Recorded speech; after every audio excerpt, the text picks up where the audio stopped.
Welcome to the Great Detectives of Old Time Radio.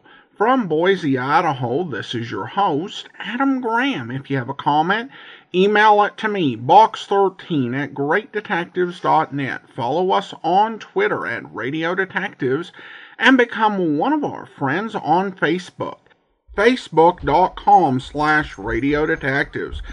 I do want to remind you we do have Great Detectives of Old Time Radio t-shirts available, and we currently have 3 designs. There's our general Great Detectives t-shirt design, available at t-shirt.greatdetectives.net. Then there's our Johnny Dollar anniversary t-shirt at yourstruly.greatdetectives.net, and the Joe Friday Never Said Just the Facts Ma'am t-shirt at friday.greatdetectives.net. Well, now it's time for this week's episode of Yours Truly, Johnny Dollar.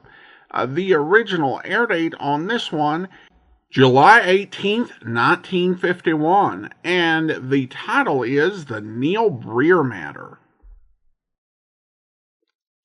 WBBM FM, Chicago. The refreshing, delicious treat that gives you chewing enjoyment presents for your listening enjoyment Edmund O'Brien as... Johnny Dollar. This is Hamill. Did you call me? If you're Guy Hamill, the local coroner, I did. That's who I am. What do you want? I wondered when I could get together with you and talk over the Breer death. Breer? Which one was that? Neel Breer. He died last week. Oh, why? What do you want to talk about him for? Funeral's all over. Folks have all gone home. I'm an investigator from his insurance company. They aren't convinced that he died a natural death. Huh? What do they think they know about it? They received a letter from someone here in town who said they weren't quite sure. What was that? Who was it? I'm sorry I can't tell you that right now, but I'd like to go over the case with you. Case is closed as far as I'm concerned. I'm busy with other work. All right, Mr. Hamill. I'll have to start from someplace else.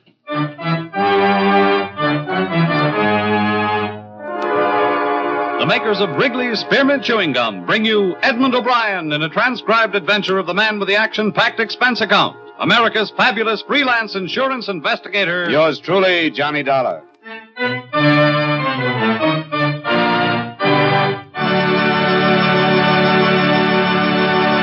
For refreshment while you work, for enjoyment anytime, chew a stick of Wrigley's Spearmint Gum.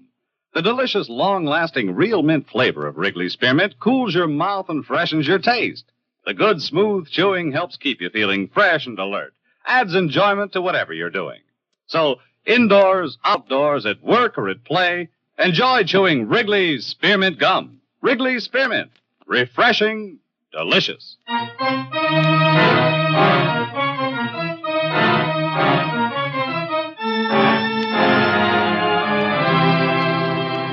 Expense account submitted by Special Investigator Johnny Dollar to Home Office, Great Eastern Insurance Company, Hartford, Connecticut. The following is an accounting of expenditures during my investigation of the Neel Breer matter. Expense account item 1, $235 airfare and incidentals between Hartford and my destination. In compliance with the company's request, I will not make that city and its state a matter of this record, and I will leave it up to the company to strike the true names of the people involved. My first personal contact was the man whose letter had set off the investigation, Dr. Henry Richards. We met in his office secretly that evening after his nurse had gone home. I'm sorry to admit, Mr. Dollar, that there have been moments when I regretted writing that letter. I have a wife and a son and a practice to think about. This is a small town, and I could be banished for stirring up a lot of unnecessary trouble. Both the company and I understand, Dr. Richards, and we want you to know that your letter and everything you tell me will be kept in strict confidence if Neel Breer's death was due to natural causes. If it wasn't, of course, the letter and my report will do you no harm. Yes, I see. You've nothing to worry about. I'll be the villain. As a matter of fact, I think I am one already. I talked to your coroner. Hamill, you told him why you were here? Yes. The only way for me to handle this is to stay out in the open with him and everyone else. If I make a fool of myself, I'll take a late train out of town. You told him you received a letter? Yes, but not from whom? You're sure he doesn't suspect me? He didn't sound like he did. There's no reason for him to, is there? You issued the death certificate, didn't you? Yes, I did. Tell me about Breer. How old was he? He was 26. He was taken seriously ill at work. Where did he work? He was part owner of a service station. I was called there that morning. He was in a coma when I arrived, but Bircher described his convulsions to me. Bircher was his business partner? Yes, Wesley Bircher. He described the convulsions quite clearly. It sounded as though they were the result of a violent heart attack, I want you to understand, Mr. Dollar, a heart condition could have caused the symptoms he described and his condition when I got there. I called for an ambulance, but he was dead before it arrived. Do you know his medical history, Dr. Richards? Yes, I do. He's been coming to me for a number of years. I was the attendant physician at the high school during his junior and senior years. He was a classmate of my son, Alan, and he and a number of the others continued to come to me, Bircher for one. Did Breer have trouble with his heart? Yes, there had been a condition, but it wasn't serious at his age. I told him that he'd have to be careful when he reached a certain age, but I was stunned at his death. I hesitated as long as I could before I signed the death certificate, but as I told you, if I'd refused to sign it, I don't think it's fair to ask a private physician to take that responsibility. I don't either, but it seems to be the way we run things. What else might have caused his death, Doctor? Obviously a poison. Yes. Bismine. That's a metallic poison, isn't it? Yes. How fast does it work? 20 to 40 grains would be a fatal dose in from 10 to 30 minutes. And the symptoms could have been those described by this Bircher. Yes, convulsion, coma, and death. Breer is buried here in town? Yes. What are you going to do? We want to arrange for an autopsy. I don't know how you'll do that. Well, I'm going to ask you to play one more part in this, and then I won't involve you anymore. You haven't told anyone about the letter you wrote us. No, not even my family. All right. I'll come tomorrow morning when your nurse will be a witness. I'll demand that you show me Breer's medical history, and I'll go to the coroner and ask for an autopsy. I know I started it, but I don't like it now. Believe me, Doctor, you have nothing to worry about. And you wouldn't have started it if you didn't want to see the right thing done, true? Yes. I'll see you in the morning.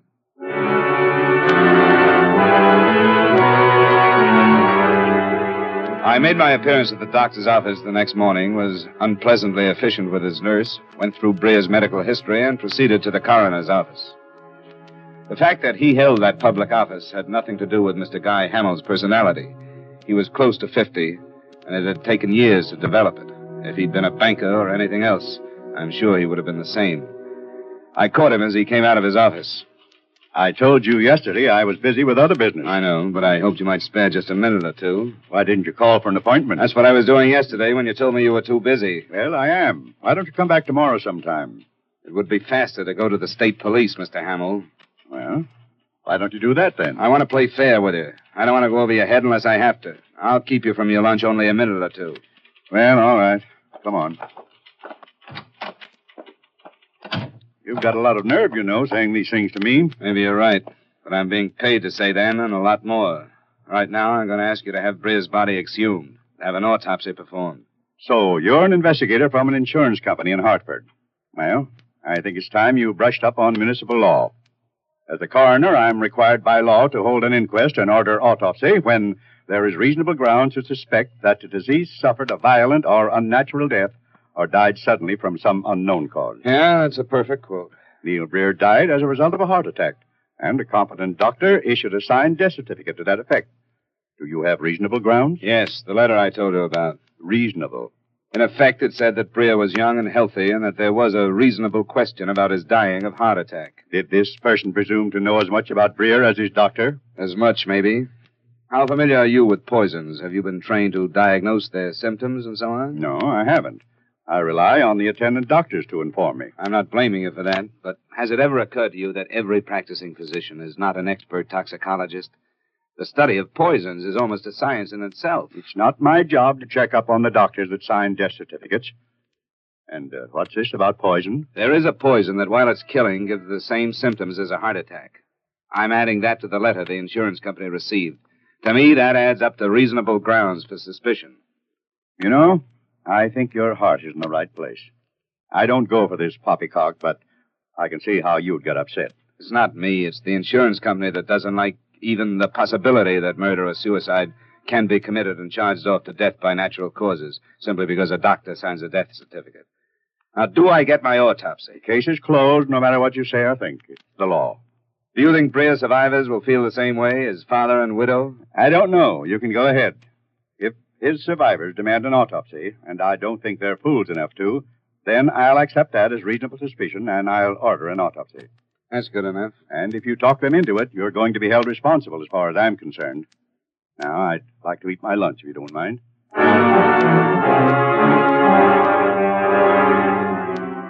I spent the rest of the day in the Hall of Records and in poring over old newspapers and the high school yearbook of Neel Breer's graduation. By that evening, I had a fair picture of the boy's background. He'd been a hard-working student, a good athlete. He'd eloped with a classmate, Paula Wilson, less than a month after they'd left school, and since then he had lived a completely average small-town life. There would be no reason for suspicion, except for the doctor's letter and his statement to me. So I kept that foremost in my mind, and after a 6:30 dinner, went to pay a call on Breer's widow, an attractive girl who turned an ashen gray when I told her why I'd come. Why would anyone say such a thing? I don't know, Mrs. Breer, unless they had reason to believe it. Believe what? I don't understand. Why should anyone think Neel died from poison? I went to see Dr. Richards this morning. I demanded that he show me your husband's medical record. There was a heart condition, but it shouldn't have been fatal. Not at his age. Nobody told me. Please leave me alone. I can't, Mrs. Breer. Not after coming this far and learning what I've learned. I can't stop until an autopsy is performed and I learn the truth, whichever way it goes. No. It would be much easier for all of us, I think, if you'd help me. No, I won't. I can't stand it. You can't ask me to go through it all again. I'd hoped you'd want to know the truth yourself. I know the truth. Neel is dead. And there's nothing I can do about it. Nothing. Now leave me alone. Please go away. Leave me alone.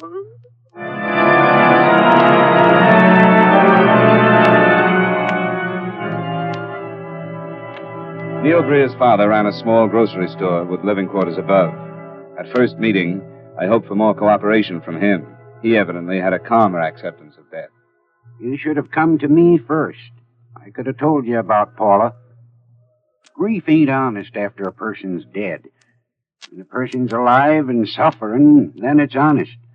But after a person's dead, you ain't really feeling grief for them, you're feeling it for yourself. I suppose you've got a point, Mr. Breer. I made up my mind to that after Neel's mother died. Some people think it's cruel, I suppose. But at a time like that, the big problem ain't dying, it's living on. Mr. Breer, after what I've told you, will you request an autopsy? No, I won't. Well, don't you want to be sure why your son died? I'm satisfied. He had heart trouble. We all knew it. I described a possible poison to you. There'd be no way for Neel to get it. Oh, I know about insurance, too. I don't like what's behind what you're saying, and I'm not going to take no part in bringing up things that are finished. What do you think is behind what I'm saying? I know about Neel's new insurance policy, and I know about suicide clauses. You think my son took his own life, and I tell you he didn't. You're wrong, Mr. Breer. It would be stupid to infer anything like that, not knowing the cause of death. And that's all I want to know. What made your son die? I told you I'm satisfied how he died. He's beyond this world now, and I won't have him brought back.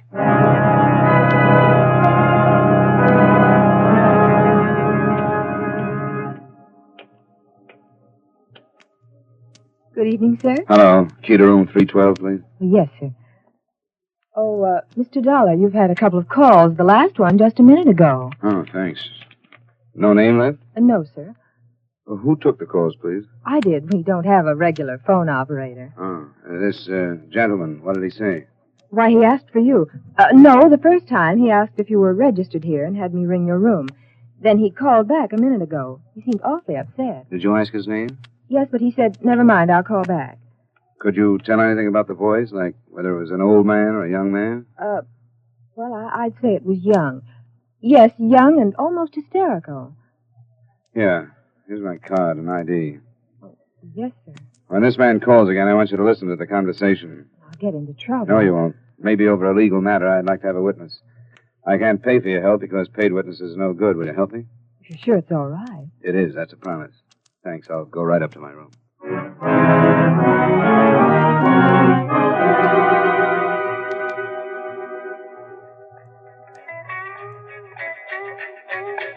More music in just a moment. But now I'd like to say this to the young women between the ages 18 to 34. If you've been wondering how you can help out in America's fight for freedom and liberty, investigate the many important jobs now open in the Women's Army Corps. It is again an important part of our team for defense. Get complete information at your local Army recruiting station. And now back to the music. Here's a request from a certain party over on Oak Street who signed her note, Restless. She wants to dedicate this. Johnny Dollar. You don't know who this is, Mr. Dollar, but you've got to listen to me. You've got to stop what you're doing and leave town. Why? Because there's no reason for you to be here. You're hurting people. You're trying to cause a lot of trouble that there's no reason for. You've got to stop. Who are you? It doesn't make any difference. You've got to stop, that's all. There's no reason for you to be here. The fact that you call like this and won't give me your name makes me wonder if there isn't more reason than I thought. You've got to stop. I don't want you to hurt these people. I'm warning you. Warning me? Yes, I'm warning you. If you don't stop, you're going to be hurt. Hello? Hello? He broke the connection, sir.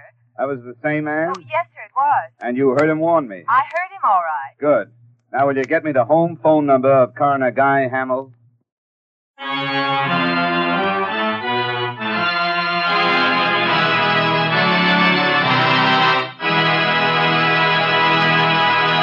For refreshment while you work, for enjoyment anytime, chew a stick of Wrigley's Spearmint Gum. When your mouth feels dry, when you're warm or tired, Wrigley's Spearmint is really refreshing. The lively, full-bodied real mint flavor cools your mouth, moistens your throat, freshens your taste. And the chewing itself gives you a little lift, helps you feel your best and do your best. So for chewing enjoyment plus pleasant refreshment, chew delicious Wrigley's Spearmint Gum. And now with our star, Edmund O'Brien, we bring you the second act of yours truly, Johnny Dollar.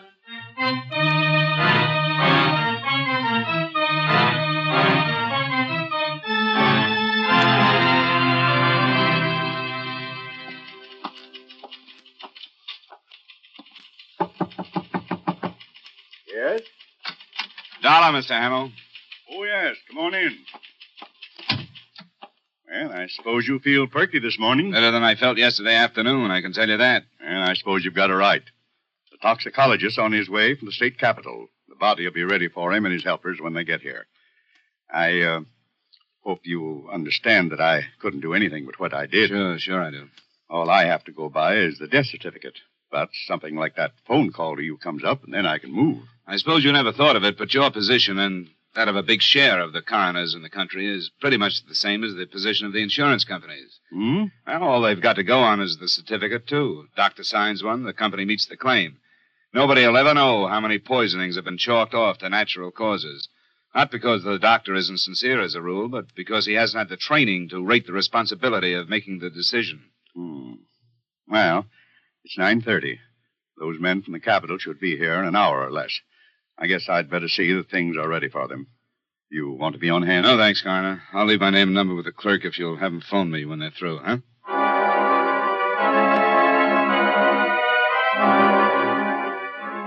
I boned up on it enough to know that a metallic poison such as bismine would leave traces in spite of embalming, where other types would be impossible to detect. I also knew approximately the tests and analyses they would have to make, and I didn't think it would take experts very long. It didn't. At 2 o'clock that afternoon, the results were phoned me.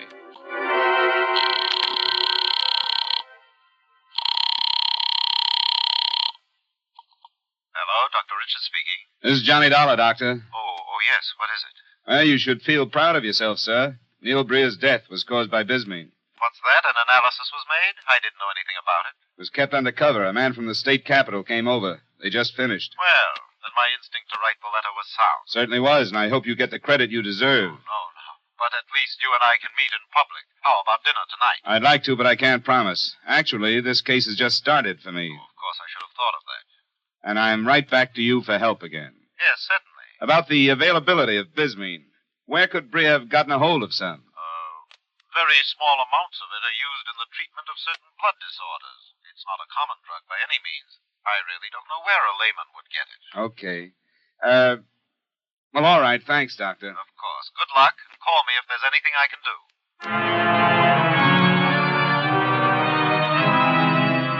The inquest was not to be held until the following morning, but I asked for and got permission to start my investigation before the formal pronouncement of the jury. We all knew what it would be. Death self-inflicted, or by the hand of person or persons unknown. The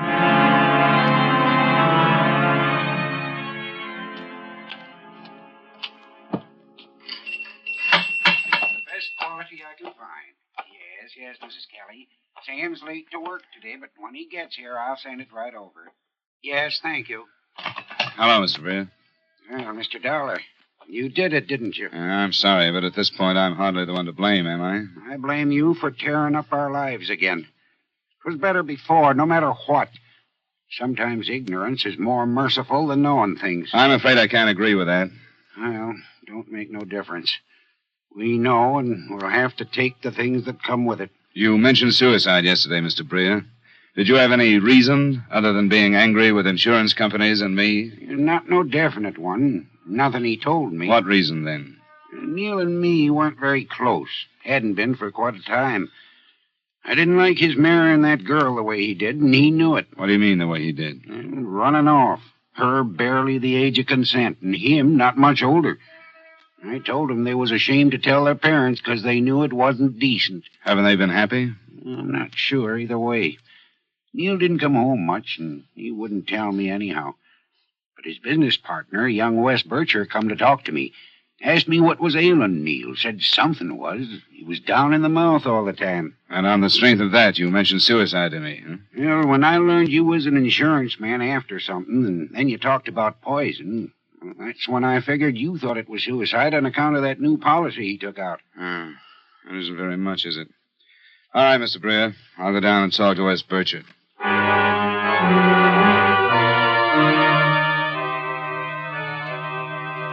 Mr. Breer's talking about. Oh, sure. I went out to see him. I drop by the store and buy a pack of cigarettes once in a while. When did this happen about Neil, anyway? This thing about poison? Just today, they exhumed his body and made some tests. Good. I just can't believe it. And his dad talking about suicide. Nothing seems to make sense to me.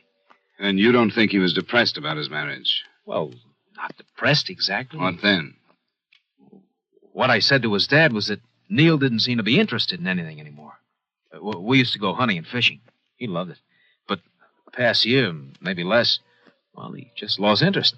But I never said had anything to do with his marriage to Paula. That's what Mr. Breer told me. Well, he's wrong. I never talked to him about her, about their marriage, because I knew that he was just against it. What do you think was wrong with Neil? Well, I don't know now. After he died, I figured it was because he'd been sick. I felt terrible about how hard he worked around here, and except that he never said anything about it, I was half blaming myself. But now, with the stuff about poison, I just don't know what to say. Well, you realize how serious this is now. If it wasn't suicide, Wes, it was murder. Yeah, that's right, isn't it? Everything you told me, I just never thought about that. Was there something wrong with Neil's marriage? Well, I know it's tough, because to tell me you have to talk about friends that you've known for a long time, but the truth has to come out. I'm not the only one that'll question you, Wes. Well, I don't mind talking. I don't think anything I say will mean anything. Everybody will tell you the same thing. There wasn't one person in our graduating class that thought Paul and Neil should have gotten married. Why? Well, because it was all so one-sided. Neil had chased her all through school, and Paula just sort of laughed at him. After they were married, they used to come over and spend the evening with my wife and me, and, well, even then you got the idea that it wasn't quite right. The only time Paula ever got interested was when we got talking about when we were in school. Why did they get married, Wes? Well, Paula, and everybody knows this, Paula's strong-willed. And the guy that she really liked in school had to go to medical college. She didn't want him to go away, and, well, when he told her he had to go, she just got sore. She threw herself at Neil, and they ran away and got married. And you think he knew that?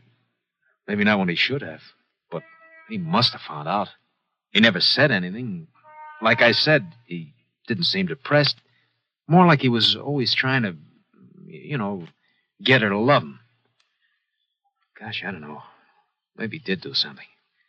Maybe he finally gave up and... Who is this other guy? Is he still here in town? Yeah, he's here for the summer.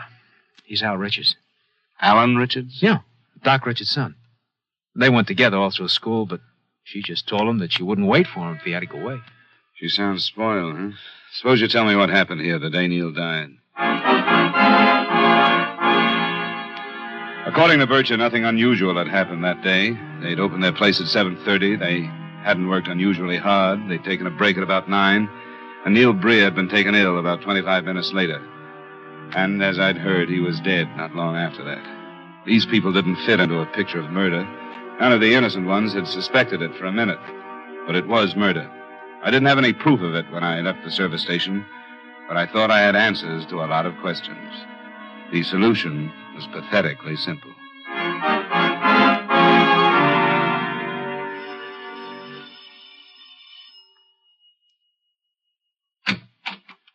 Hello, Mrs. Breer. Afraid I'll have to bother you again. What do you want? Haven't you caused enough trouble? The trouble started before I came here. I come in? All right. They called me about the inquest. I told you yesterday that it would be easier if you'd help me get one. You didn't, so it had to be done without you. Now that I've learned your husband was murdered, they're going... Neel wasn't murdered. How do you know that? I know that no one would murder him.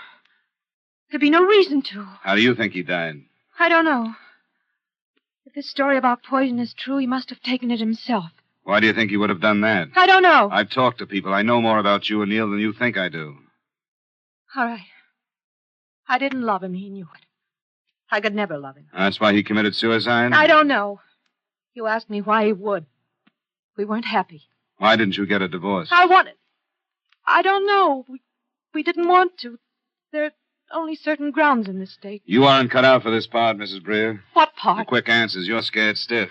I am not. Why should I be? Didn't you start to say that you wanted a divorce and then you thought better of that? No, I didn't. What you meant is that he wouldn't give you a divorce no matter what you did, isn't it? No, that isn't what I meant. What then? What I said. What about Alan Richards? What about him? Neel wouldn't divorce you and you just had to get away from him. Isn't that right? I don't know what you're saying. Neil's heart. He said he... Why don't you tell me? You married him on impulse. You knew you shouldn't have. You talked to Alan? Yes, I have. What did he say? He called me last night to warn me to leave town. No, you talked to him today. He told you. You tell me your part of it. It's all lost, isn't it? You know, don't you? Yeah, I think I do. We couldn't help it. Al came home for Christmas vacation and it started all over again. I love him. I love him so. Sit down, Mrs. Breer. We couldn't help it. I wanted to get a divorce. Neel wouldn't. It was his fault, too. This was near Christmas? He told me he knew why I married him and he'd never let me go. He told me I deserved it for doing what I did to him. I begged him. Did he know why you wanted to leave him? No, nobody knew. Everybody forgot about Alan and me. We were careful. But we knew we had to do something. Alan was studying to be a doctor like his father, wasn't he? Yes. It was my fault. I should have waited for him. He decided on the poison. Yes. Oh, yes. It was all going to work. Neil's heart. No one would ever ask a question. But it was my fault. It was my fault.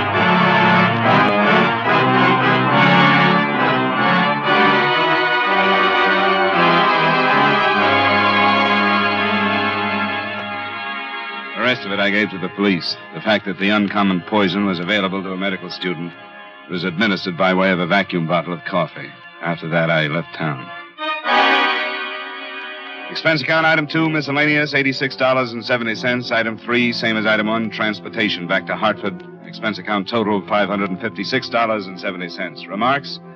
I hope the company will understand my not going back to Dr. Richards. A doctor in doubt about a death certificate calling on the interested insurance company for confidential help is a splendid idea.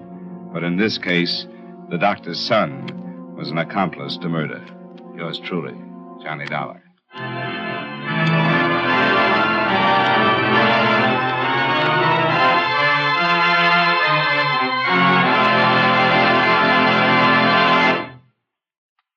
Remember, friends, for refreshment while you work, for enjoyment anytime, chew a stick of Wrigley's Spearmint Gum.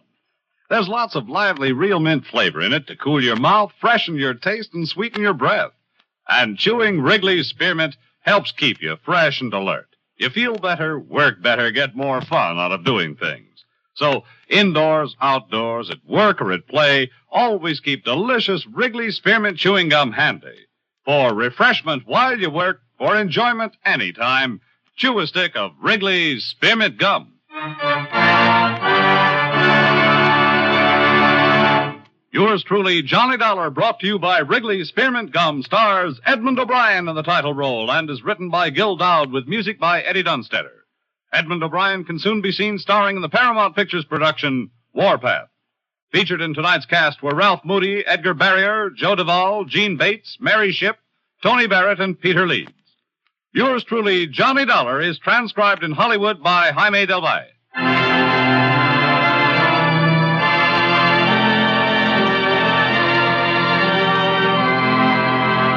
The makers of Wrigley's Spearmint Chewing Gum hope you've enjoyed tonight's story of Johnny Dollar and that you're enjoying delicious Wrigley's Spearmint Gum every day. We invite you to join us next week at the same time when, from Hollywood, Edmund O'Brien returns in another adventure of yours truly, Johnny Dollar.